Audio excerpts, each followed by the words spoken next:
네, 시간이 벌써 빠릅니다. 이제 2023년 11월이 지나고 2023년 12월이 왔습니다. 12월 하면 기다려지는 게 있는데요. 혹시 우리 성도님들은 어떤 게 기다려지십니까? 저는 제 생일이 기다려집니다. 제 생일이 12월에 있기 때문이죠. 제 생일을 광고하는 것은 아니고요. 이 12월에 사실 제 생일보다 더 기다려지는 게 있는데 그것은 바로 크리스마스입니다. 우리 성도님들도 기다려지시죠? 저희 중고등부도 지금 이제 아직 광고는 나가진 않았지만 문학의 밤을 열심히 준비하고 있습니다. 작년보다도 더 열심히 또 더 좋은 모습으로 보여드리려고 열심히 준비하고 있으니까요. 23일 토요일 저녁 6시에 많이들 와주실 줄 믿습니다. 네, 이 크리스마스는 근데 사실 기독교인들에게만 이렇게 중요하게 여겨지는 날은 아닙니다.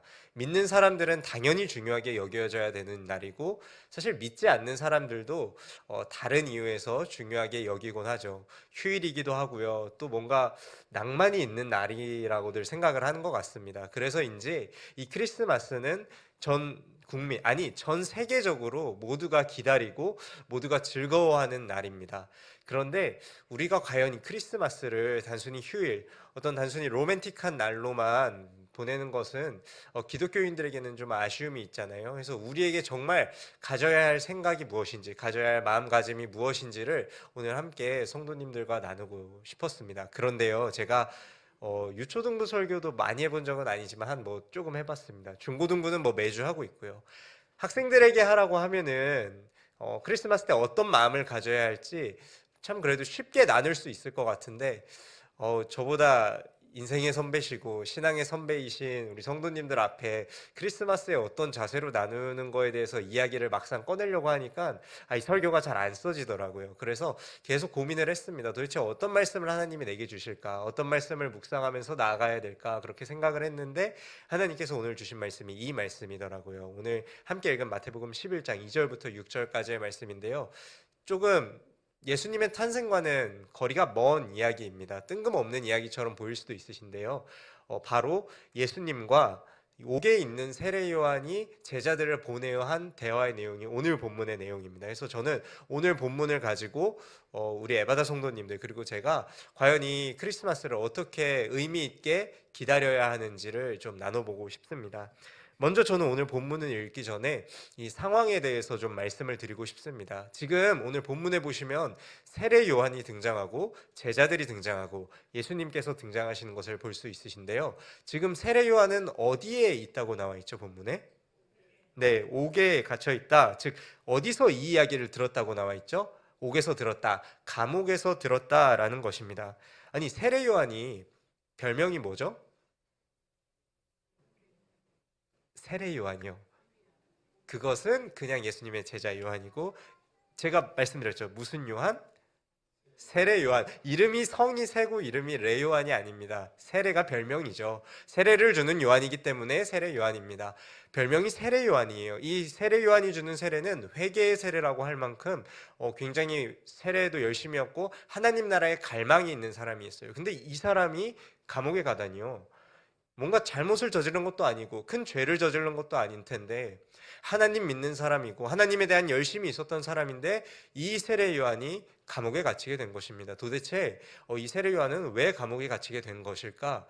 이 앞전에 있는 마태복음 4장에 보면 이미 세례 요한이 감옥에 갇혔다라는 소식을 예수님께서 들으셨어요. 그리고 이 감옥에 갇힌 이유가 이 11장 뒤에 나오는 14장에 밝혀집니다. 당시 헤롯 가게가 있었습니다. 그 마켓이 아니라요. 헤롯의 그 족보, 그 가게가 있었습니다. 근데 거기서 보시면은 세 명의 헤롯 왕들이 이 이스라엘 지역을 나눠서 통치하는 것을 볼 수 있죠. 그러나 이 유대 지역, 예루살렘 지역에 있는 헤롯 아켈라오는 좀 일찍이 죽고 파면이 되고요. 우리가 잘 알고 있는 예수님과 가장 닿았던 헤롯, 이 헤롯 안티파스가 조금 고약한 인물이었던 것 같아요. 이 사람이 자기의 이복 형제 와이프를 차지합니다.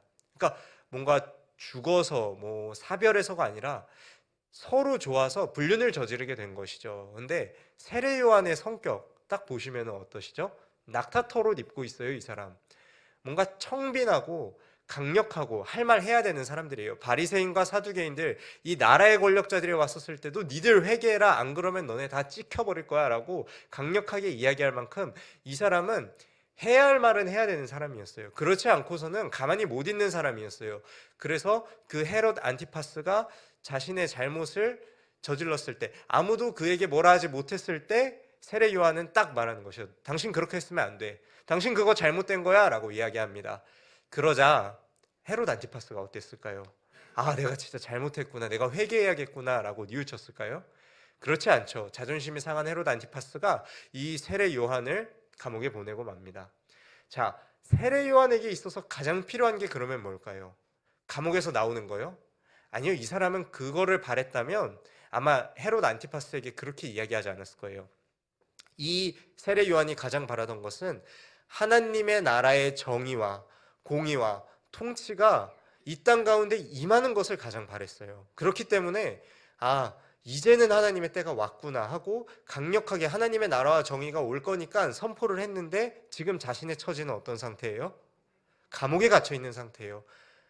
예수님께 세례는 드렸는데 이 예수님이 막 심판하실 줄 알았어요. 막 로마의 모든 걸 다 쓸어버리시고 이 잘못된 걸 다 바로잡으시고 막 다 뒤흔들으실 줄 알았는데, 예수님은 자꾸 뭐 하세요? 죄인들하고 식사하세요. 병자들을 고쳐주세요. 그러니까는 세례 요한이 생각한 메시아가 아닌가라는 생각이 들기 시작하는 겁니다. 그래서 세례 요한이 오늘 제자들에게 이렇게 예수님께 보내요. 이렇게 묻는 것이죠. 뭐라고 묻습니까? 오실 그이가 당신이오이니까 우리가 다른 이를 기다리오이까.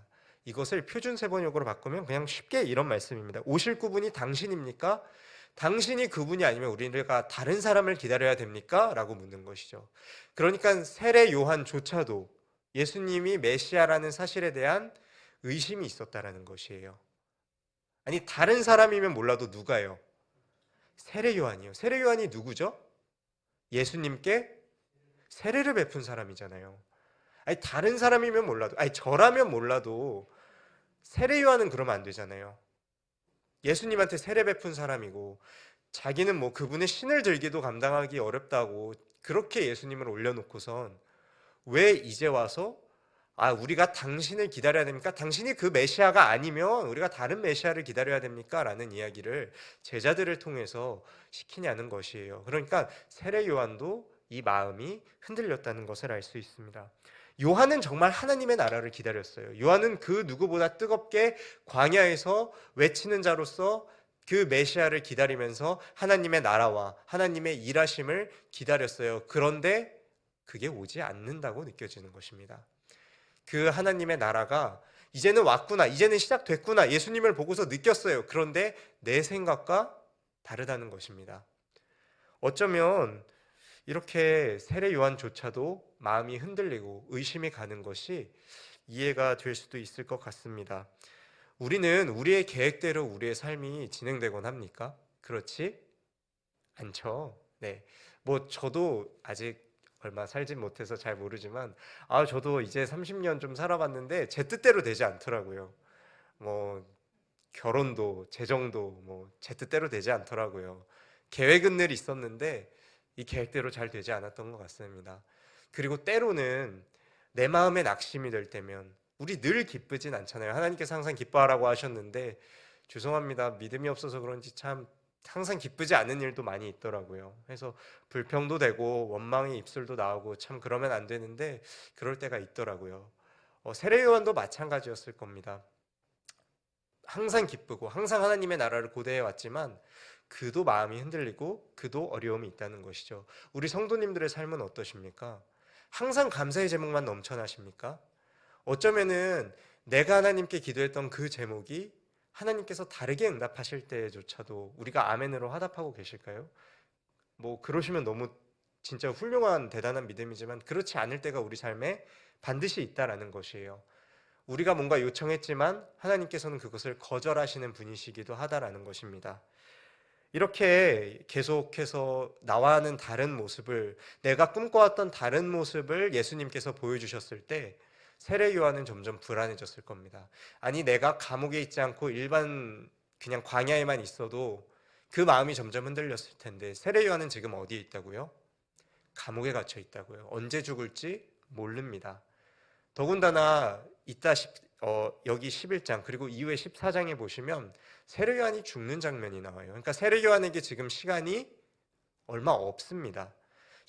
나에게 남아있는 시간이 얼마 남아있지 않고, 그리고 앞으로 내가 어떻게 될지도 모르는 불안함 가운데 있고, 내 지금 상황은 감옥에 있고, 달라지는 것은 보이지 않더라도 나는 과연 그 가운데에서 하나님의 약속을 신뢰할 수 있는가, 하나님의 말씀을 믿고 나아갈 수 있는가, 그 문제는 참 우리에게 어려운 문제인 것이죠.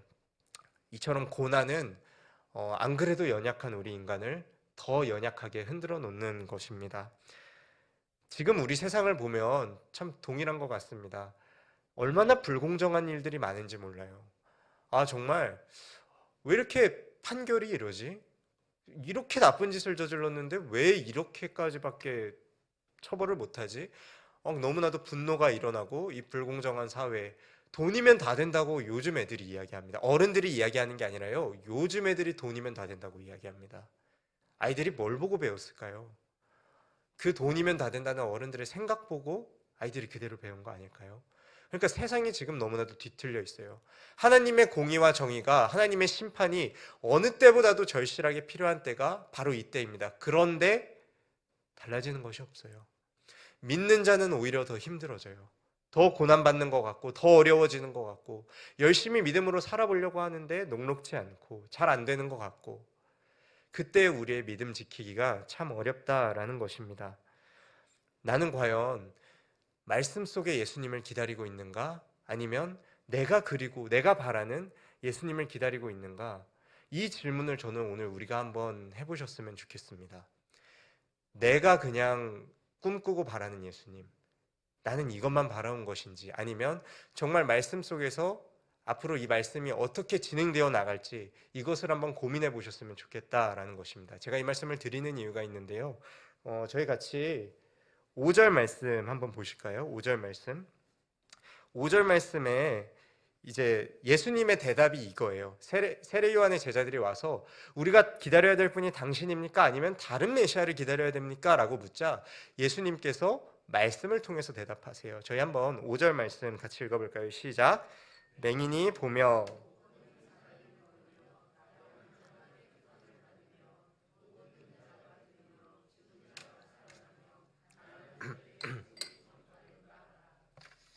네, 제가 예수님이었잖아요. 야, 나 누군지 몰라? 자 하면서 다 보여줬을 것 같아요. 너, 나 안 믿음, 나 하나님의 아들이야 하면서 막 힘을 보여줬을 것 같아요. 근데 예수님은 저와 같은 그런 존재가 아니시죠. 예수님은, 말씀을 통해서 말씀하세요. 조금만 기다려, 내가 보여줄게라고도 말씀하지 않으시고, 야, 내가 메시아라고도 말씀하지 않으세요. 예수님이 뭐라고 말씀하세요? 못 보는 자가 보게 되고, 못 걷는 자가 걷게 되고, 못 듣는 자가 듣게 되고, 죽은 자가 살아나게 되고, 가난한 자에게 복음이 선포된다. 이 말씀 많이 들어보셨죠? 네, 이사야서의 말씀을 예수님께서 일부러 이렇게 모아서 하신 겁니다. 이사야서에 이 말씀이 전체가 있지 않아요. 이사야서에 퍼져 있는 말씀을 예수님께서 모아서 이들에게 해주신 겁니다. 그런데 이 구절에 공통점이 있어요. 무엇이죠? 바로 메시아 말씀입니다. 그러니까 예수님은 무엇이라고 말씀하시는 거세요? 말씀 속에 기록된 그 약속의 메시아가 바로 나다라고 말씀하시는 거예요. 세례 요한은 지금 무엇을 봤죠? 자신의 상황과 환경을 봤죠. 자신이 원하던 것, 자신이 그려왔던 것만을 봤어요. 그러니까는 뭐가 보이지 않는 거예요? 진짜 예수님이 보이지 않는 거예요. 메시아이신 예수님이 보이지 않는 거예요. 그런데 예수님은 뭐라고 말씀하세요? 말씀을 말씀하시면서 그 말씀이 어떻게 말하고 있는지를 봐라. 그리고 내가 한 것을 봐라. 근데 예수님이 이 마태복음 11장 이전의 사역 뭐 하셨어요? 계속 고치셨잖아요. 계속 하나님의 사역 하셨잖아요. 하나님의 나라를 전하셨잖아요. 그러니까 말씀만 보면 예수님이 하신 것에만 집중하면 예수님이 메시아라는 사실을 그 누구도 다 눈치챌 거예요. 그런데 우리는 자꾸 무엇을 보는 거예요? 예수님이 하신 일이 아니라 내가 원하는 일을 보고 있는 것이에요. 하나님 이거 언제 들어주실 거예요? 하나님 이거 언제 채워주실 거예요? 하나님 이거 언제 진행시켜 주실 거예요? 근데 하나님의 관심은 무엇에 있어요? 하나님의 나라가 퍼져가는 것에, 하나님의 나라가 전해지는 것에, 하나님의 사람이 세워지는 것에 하나님은 관심이 있으신데, 우리는 자꾸, 아니 저는 자꾸 뭐에 관심이 있는 거예요? 하나님 도대체 이때는 언제 되는 겁니까? 하나님 도대체 나는 언제쯤 안정적이게 되는 겁니까? 하나님 나는 언제쯤 더 높아지는 겁니까? 내 욕심은 언제쯤 채워지는 것입니까? 자꾸 이런 것에만 우리의 관심이 쏠려 있다라는 것이죠. 그러니까는 우리의 눈이 어두워져서 무엇을 보지 못해요? 진짜 예수님을 보지 못해요. 진짜 예수님이 말씀하시고자 하는 걸 듣지 못해요. 진짜 예수님께서 말씀하시는 걸 깨닫지 못하고 있는 것이에요. 누가요? 근데 누가? 세례 요한이요. 다른 사람이면 몰라도 세례 요한이 그러고 있다는 것을 오늘 우리는 발견하게 되고 있습니다.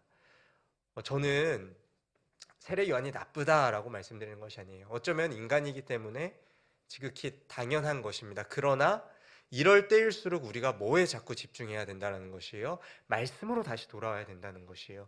말씀에서 예수님이 뭐라고 말씀하고 계신지, 예수님을 어떻게 묘사하고 있는지, 하나님을 어떻게 표현하고 있는지, 그것을 우리가 빨리 돌아와야 된다는 것입니다. 제가 오늘 중고등부 설교에서도 하나님을 알기 위해선 반드시 그 말씀으로 계시된 하나님을 알아야 되기 때문에 우리가 말씀 봐야 알 수 있다라고 학생들과 함께 나눴는데요. 마찬가지입니다. 예수님을 온전히 알기 위해선 그 예수님이 어떤 사역을 행하셨는지, 그리고 그 예수님이 약속한 말씀이 예언서에 뭐라고 나와 있는지를 저희가 바로 알기 위해선 말씀으로 들어가야 되는 것이죠. 이처럼 우리의 기준과 생각이 아닌 말씀을 기준으로 생각하시길 바랍니다. 말씀을 기준으로 자꾸 그 초점을 맞추시길 바래요. 자꾸 내가 하고 싶은 것, 내가 원하는 것, 내가 바라는 것, 물론 필요하죠. 세상 살면서 재정 필요하죠. 건강 필요합니다. 진짜 이런 말씀드려 죄송해요. 저 건강 필요해 보이지 않습니까? 저만 보면 어쩜 그렇게 건강 걱정해 주시는지 모르겠어요. 목소리부터가 벌써 오늘 평소랑 다르지 않습니까? 저만 보면 항상 밥 먹으라고 챙겨주시는 저희 선생님들, 오늘도 권사님이 저 막 약 주시고 가시고, 너무 얼마나 사랑 많이 받아서 감사한지 모릅니다. 그런데요, 그럼 필요하죠. 물론 필요합니다. 그런데요, 그거보다 더 우리에게 필요한 것이 있다고요. 하나님의 말씀, 하나님이 우리에게 무엇을 원하시고 계시는가, 하나님의 뜻은 무엇인가. 하나님을 우리 뜻에 맞춰가면 안 됩니다. 하나님의 뜻에 저희가 맞춰가야 되는 것이죠. 그래서 하나님의 가신 그 걸음으로 우리가 함께 걸어가고 동행하는 것, 이것이 우리에게 필요한 믿음입니다. 그리고 오늘 담임 목사님께서도 말씀해 주셨지만 오늘부터 시작되는 대림절, 대강절, 이제 아기 예수님께서 오신 것을 우리가 함께 기도하고 기다리는 때입니다. 사랑하는 성도님들, 우리는 어떤 마음으로 예수님을 기대하고 기다리고 계십니까? 어쩌면 그냥 1년에 매년 오는 어떤 하나의 행사처럼 지나가 버릴 수도 있어요. 그냥 친한 사람 생일 챙겨주는 것처럼. 근데 예수님은 우리에게 친한 사람 정도가 아니시잖아요. 정말 우리를 위해 죽으러 오시고, 우리 죄를 지러 오시고, 우리를 구원하러 오신 하나밖에 없는 하나님의 아들이시잖아요. 그분의 오심을 우리가 어떻게 기다려야 하는지 좀 더 깊게 이 시간 오늘부터 묵상해 주셨으면 좋겠습니다.